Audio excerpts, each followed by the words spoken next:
Vamos ahora a conversar aquí en Miami con la periodista Carla Gloria Colomé. Carla, muy buenos días. Gracias por atendernos en la mañana de hoy. Sí, César, buenos días también. Gracias a usted por la invitación. Muy amable.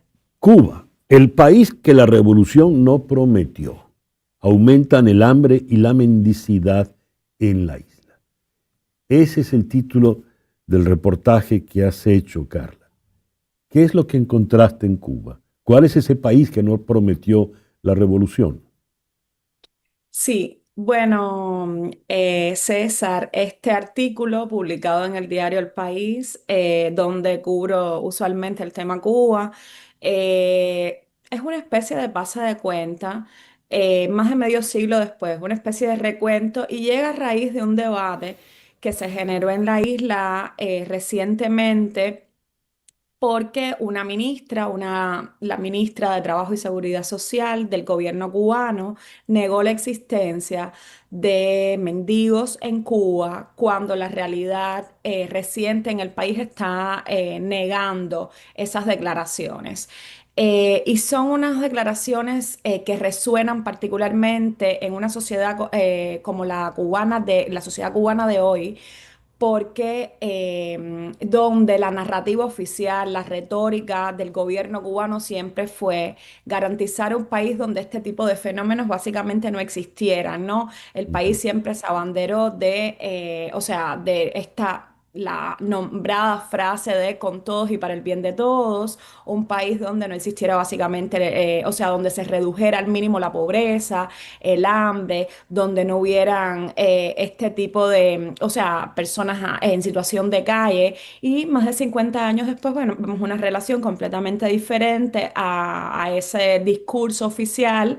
Donde hay aumento del hambre, o sea, organizaciones independientes que han podido hacer estudios en el país hablan de un 89% de los cubanos viviendo en situación de pobreza, un aumento de la mendicidad en la isla que además se ve a pie de calle, una crisis de vivienda incluso reconocida por las autoridades cubanas, aunque obviamente con subregistros.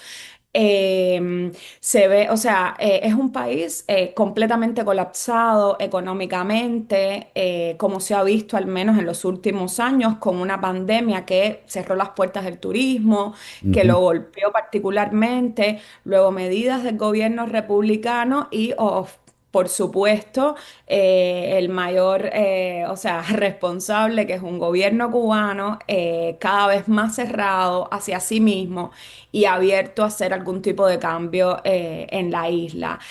Por tanto, se está hablando además del gran éxodo migratorio en Cuba desde 2021, mayor a todos los éxodos anteriores, mayor al conocido Mariel, mayor a la crisis de los balseros, incluso a la crisis de Camarioca.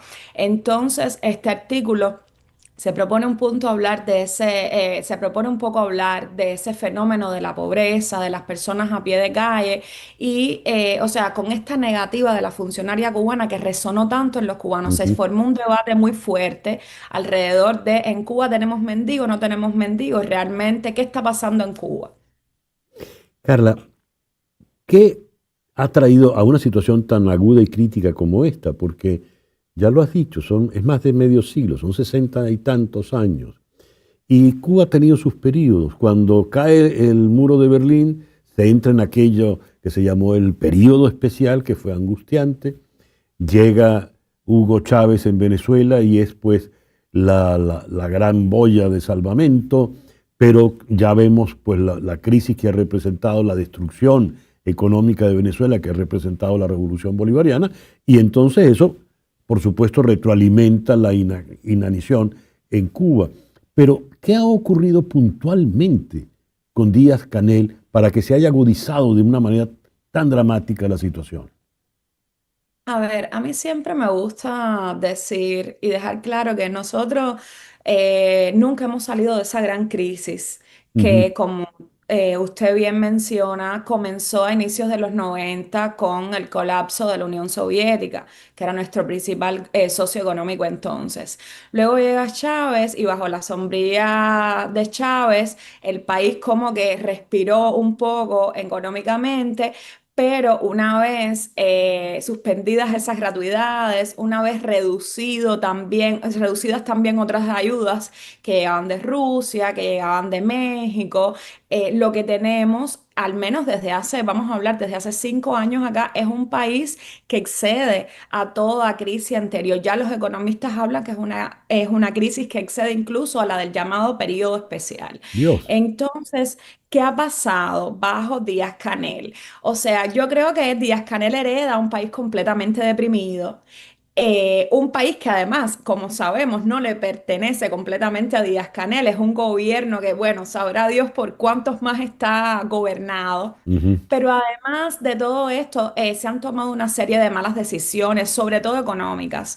Estuvo, por ejemplo, la llamada tarea de ordenamiento que se propuso un poco acabar de arreglar el problema de la doble moneda en Cuba, de las tantas monedas en Cuba, y o sea, se fue completamente a la deriva. Fue un golpe grande a la economía cubana. Y como ya mencionaba anteriormente, la crisis de coronavirus fue importante para la isla porque, ¿qué sucede? Nuestro principal sector económico, entonces, el turismo, queda completamente cerrado a los visitantes. O sea, Cuba queda, o sea, completamente cerrada al exterior y, o sea, imposibilitada de recibir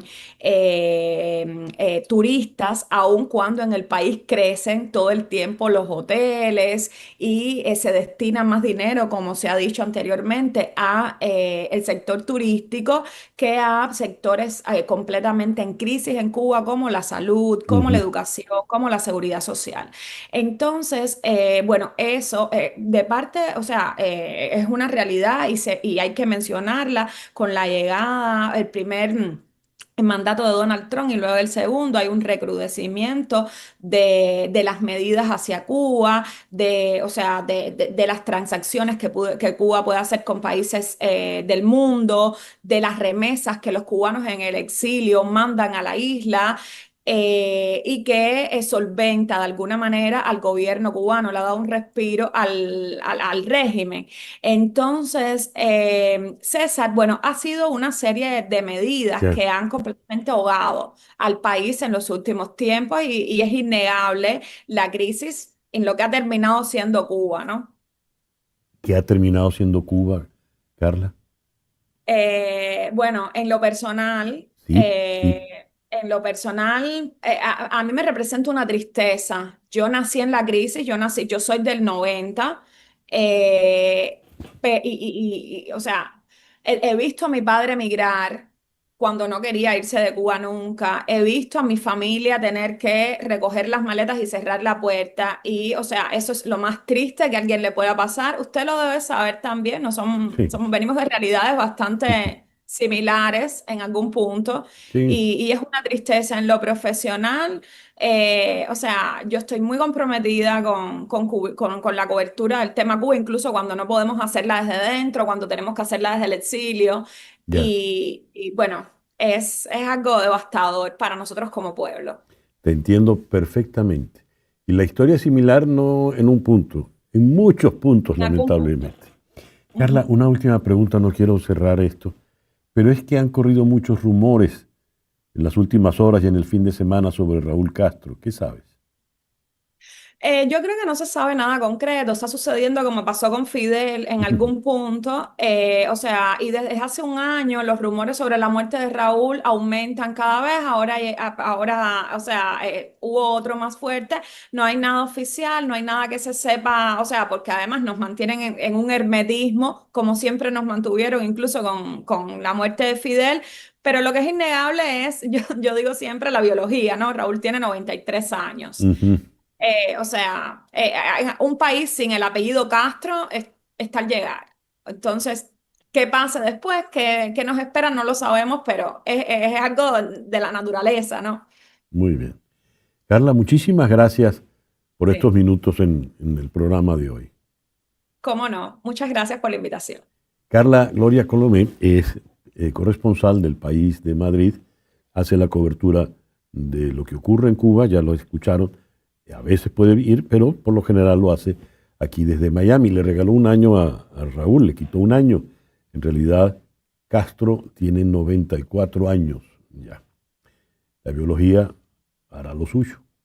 10:09 de la mañana. Hacemos una pausa.